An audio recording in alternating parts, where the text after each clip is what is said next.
أعوذ بالله من الشيطان الرجيم بسم الله الرحمن الرحيم.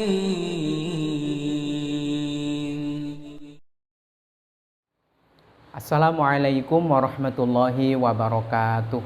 Bismillah, walhamdulillah, thumma salatu wassalamu ala rasulillah, habibina wa qudwatina Muhammad ibn Abdillah wa ala alihi wa ashabihi wa mawalah wa man tabi'alah ila yaumil qiyamah.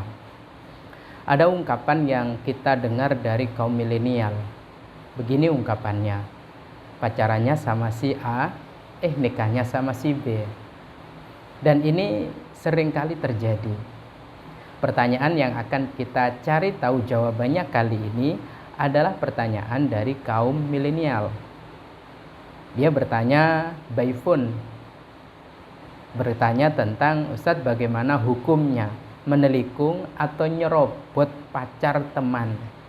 Tentunya untuk dilamar lalu kemudian untuk dinikahi. Nah, ini adalah satu problem tersendiri di kalangan milenial. Terlebih ini terkait dengan teman.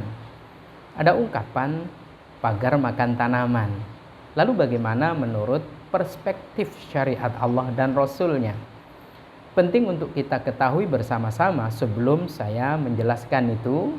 Ada dua hal yang harus dipahami oleh kaum milenial, khususnya kaum laki-laki nih. Yang pertama, wanita itu tidak hanya butuh cinta, tapi wanita itu juga butuh penyempurna cinta. Penyempurna cinta adalah kepastian. Kepastian itu sudah otomatis menyempurnakan cinta. Yang kedua, ayah atau bapak dari seorang wanita bukan hanya butuh calon mantu, atau bukan hanya butuh mantu, tapi juga butuh penyempurna mantu. Apa itu? Keberanian. Karena tentunya bagi seorang ayah yang punya anak gadis, itu akan lebih tentram dan damai jika anak gadisnya itu berada dalam pelukan laki-laki pemberani. Maka bagi kaum laki-laki, bagi kaum milenial laki-laki yang belum menikah, sudah barang tentu ya, harus punya dua hal ini. Sempurnakanlah cintamu dengan memberi kepastian, dan tunjukkan bahwasanya dirimu adalah pemberani. Nah, bagaimana hukumnya nyerobot atau nelikung pacar teman yang sudah lama dipacari? Dalam perspektif fikih Islam tentu tidak ada hukumnya. Bolehkah? Boleh. Kenapa? Karena memang belum ada ikatan apapun antara si A sebut saja dengan Fatimah. Belum ada ikatan apa-apa secara syariat. Sehingga kalau ada si B masuk melamar lalu bahkan menikahi, ya inilah mungkin yang tadi saya katakan, perlu keberanian dan wanita itu butuh kepastian. Loh, gadisnya nerima, makanya karena memang butuh kepastian. Padahal dengan si A ini pacaran sudah 3 tahun, sudah 4 tahun, apalagi seperti itu. Maka supaya tidak ditelikung, supaya tidak diserobot, beri kepastian, tunjukkan keberanian. Nah, ini bicara tentang fikih. Adapun kalau kita bicara tentang adab etika yang ada di sekitar kita, sehingga kemudian dibully dengan berkata, wah si B ini pagar makan tanaman, wah si B ini tegaan, wah si B ini ya makan punya teman, mungkin mendahului tanpa klakson, tanpa ngesen, nyerobot begitu saja. Itu adalah etika dalam pergaulan. Tapi dalam fikih Islam tidak ada masalah. Yang terpenting belum dilamar. Nah, kalau sudah dilamar, sudah dipinang, sudah dihibah, haram hukumnya melamar bahkan menikahi wanita yang sudah dilamar oleh seorang laki-laki. Sebagaimana yang disebutkan dalam satu riwayat sahih dari sahabat Ibnu Umar, semoga Allah meridhoinya, ia berkata, qala Rasulullah sallallahu alaihi wasallam, Rasul sallallahu alaihi wasallam bersabda, la yakhtubu ahadukum ala khitbati ahihi. Jangan sekali-kali kalian melamar wanita yang sudah dilamar oleh saudara kalian, oleh laki-laki yang lain. Si A sudah melamar Fatimah, utuk-utuk datang si B melamar, tidak boleh. Ulama bersepakat hukumnya haram. Bukan hanya haram, tapi juga tidak sah lamarannya. Artinya yang nanti berhak untuk kepelaminan ya tetap si A, si B tidak bisa secara syariat Islam. Maka bagi orang tua si gadis kalau sudah menerima lamaran laki-laki juga berarti tidak boleh menerima lamaran laki-laki yang lain. Sekali lagi hukumnya haram dan tidak sah. Riwayat Imam Bukhari.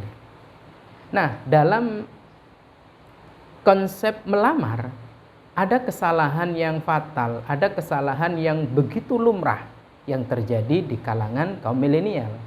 Apa itu? Ingat, melamar wanita, gadis pujaan itu kepada orang tuanya, khususnya kepada walinya. Bukan kepada si gadisnya. Tiba-tiba sok romantis, bawa bunga, bawa kemudian cincin di hadapan banyak orang atau diajak ke tempat yang menurutnya itu menjadi tempat yang amat sangat tepat. Lalu kemudian ngobrol, setelah ngobrol disodorkan bunga, lalu kemudian disodorkan cincin. Berkatalah kemudian si laki-laki, aku meminangmu dan melamarmu. Meskipun si wanita berkata, ya lamaranmu saya terima, ini bukan khitbah dalam Islam. Dalam Islam yang namanya khitbah itu datangi walinya, datangi bapaknya. Sampaikan, malam Jumat, ba'da maghrib aku datang bertandang ke rumahmu, menemui orang tuamu, khususnya bapakmu. Untuk apa? Untuk melamarmu. Begitu datang ke bapak, lalu disampaikan, Bapak, kehadiran saya di sini, satu, saya menunjukkan bahwa saya laki-laki pemberani dan saya akan memberikan kepastian. Kepastian apa? Saya sudah berhubungan 3 bulan dengan putri bapak. Nah, saya datang ke sini untuk melamarnya. Baik. Saya terima lamaranmu. Bagaimana? Kamu nduk? Katanya. Ya Pak, saya terima. Clear. Nah, sebagai tanda itu cincin. Akan lebih afdol lagi melamar itu bukan hanya datang sendirian, tapi si laki-laki ngajak orang tuanya. Sehingga yang berbicara, yang berhadap-hadapan, yang melamar dan yang menerima sesama orang tua. Ini akan melegakan orang tua. Ini akan menempatkan orang tua pada posisi terhormat. Merasa orang tua itu benar-benar diwongke, dijadikan orang tua. Etika terbaiknya begini. Datang, Pak, saya ada cocok dengan seorang gadis. Anaknya Bapak ini alamannya di sini. Kapan Bapak mau nemenin saya dan melamarkan anaknya Bapak itu untuk saya? Oke, besok datanglah kemudian orang tua dengan dirinya. Nah, ini afdol.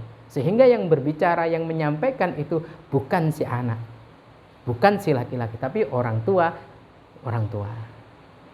Begitu kemudian dikatakan, kehadiran saya ke sini Pak untuk melamar putri Bapak untuk anak saya ini. Oh, bakal mertua akan berkata, luar biasa penghormatan kepada orang tuanya. Kenapa? Meskipun hajatnya itu hajat sendiri melamar, tapi meminta orang tua untuk menghadap. Orang tuanya pun akan bangga. Maka sekali lagi saya ulang, tidak ada hukumnya. Boleh-boleh saja dalam perspektif Islam, nelikung nyerobot. Dilamar, dinikah. Dengan melamar berarti satu langkah dan satu kaki sudah menuju pernikahan.